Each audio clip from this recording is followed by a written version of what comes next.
ٹھیک ہے، اس دکاندار سے پوچھا، اس سے پوچھا، اس سے پوچھا، اس سے پوچھا، ٹھیک ہے، یا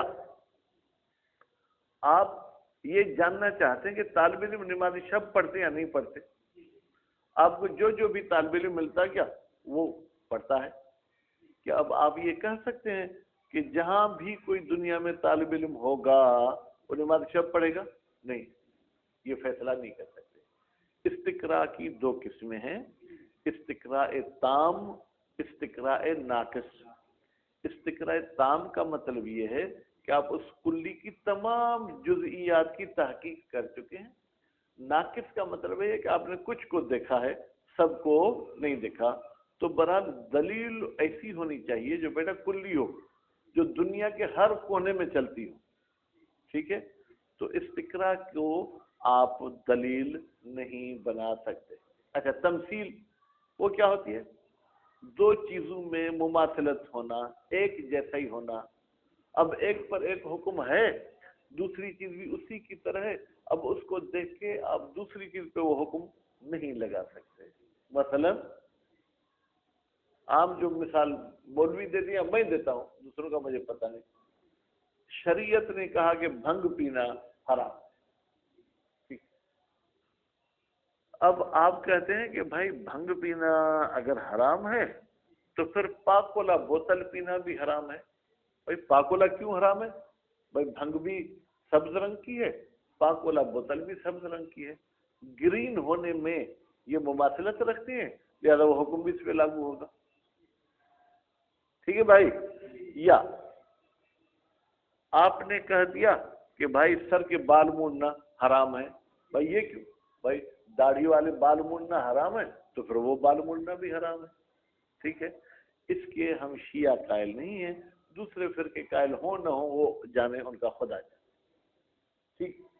باقی رہ گئی بات کس کی بیٹا؟ قیاس منطقی کی۔ وہ قیاس منطقی کیا ہوتا ہے؟ فرماتے ہیں اس دلیل کو ہم دو مقدموں کو آپس میں سیٹ کر کے پھر ایک نتیجہ نکالتے ہیں، ٹھیک ہے، اس کو ہم دلیل بنا سکتے ہیں۔ مثلا جو بچپن سے آپ مثال پڑھتے آ رہے ہیں، کسی نے کہا کہ یہ جہان حادث ہے، ٹھیک ہے، تو آپ نے اس کو دلیل دی العلم متغیر، بھائی اس جہان میں تبدیلی آتی ہے؟ بولے گا ہاں آتی ہے، ٹھیک ہے، ہر وہ چیز جس میں تبدیلی آتی ہے وہ حادث ہے، تو نتیجہ یہ ہوا پس یہ جہان بھی جو ہے کیا ہے وہ حادث ہے۔ بات واضح ہو گئی؟ تو اس طریقے سے اگر ہو تو ہم اس کو کیا کہیں گے؟ قیاس منطقی۔ تو قیاس منطقی میں دو مقدموں کی ضرورت ہوتی ہے، ایک مقدمے کا نام صغرا ہوتا ہے، دوسرے کا نام کبرا ہوتا ہے، پھر نتیجہ نکلتا ہے۔ مثلا آپ پر کسی نے اعتراض کیا کہ تم خاک شفا پہ سجدہ کیوں کرتے ہو، ٹھیک، تو آپ اسے کہیں کہ یہ مٹی ہے یا نہیں، پھر یہ پوچھیں گے۔ صغرا ایسی چیز ہوتی ہے جو مسلم ہوتی ہے، بھائی یہ مٹی ہے، وہ لازمی بولے گا ہاں مٹی ہے، پھر آپ کہیں گے مٹی پہ سجدہ جائز ہے، وہ بھی بولے گا ہاں ہے، بھائی یہ مٹی ہے، مٹی پہ سجدہ جائز ہے تو پھر اس پہ بھی سجدہ جائز۔ بات واضح ہوگی؟ یہ آپ نے اس طریقے سے ادلہ اور ان مقدمات کی سیٹنگ کی کہ اس میں کوئی انکار نہیں کر سکتا۔ غالباً ایک اہل حدیث ہیں مولانا اسحاق، میری تو جی چاہتا ہے کہ میں ان کے مغفرت کے لیے بھی دعا کروں، تو وہ اپنے سامعین کو کہہ رہے ہیں کہ بھائی شیعوں جیسا عالم دین کہیں ملنا بہت مشکل ہے۔ کہا کہ میں حج پہ گیا، غالباً آغا خوئی کی بات بتاتے ہیں یا آیت اللہ حکیم کی، وہ بھی تھے، تو وہاں ان پر اعتراض ہوا کہ آپ خاک شفا پہ سجدہ کیوں کرتے ہیں، تو انہوں نے یہی صغرا کبرا بتا کے نتیجہ بتایا۔ پھر انہوں نے کہا نہیں یہ تو آپ اس کو سجدہ کرتے، خدا کو تو سجدہ نہیں کرتے، تو انہوں نے کہا کہ آپ کس پہ نماز پڑھتے ہو؟ قالین پہ، پھر یہ آپ کا سجدہ بھی قالین کو ہوا، خدا کو تو نہیں ہوا۔ لازمی ہے سجدہ کسی نہ کسی چیز پر تو کرنا پڑے گا نا، لیکن ہم اس چیز کو اپنا مسجد نہیں بناتے، مسجد خدا کی ذات ہے، یہ تو ایک ذریعہ ہے جس پر سجدہ کیا جاتا ہے، ٹھیک ہے۔ تو اس طریقے سے پھر اس کو کوئی بھی جو ہے وہ جواب نہیں دے سکتا۔ چلے بھائی، یہ تو آپ نے جو تینوں باتیں کی، اس کا عقل کے ساتھ کیا تعلق ہے؟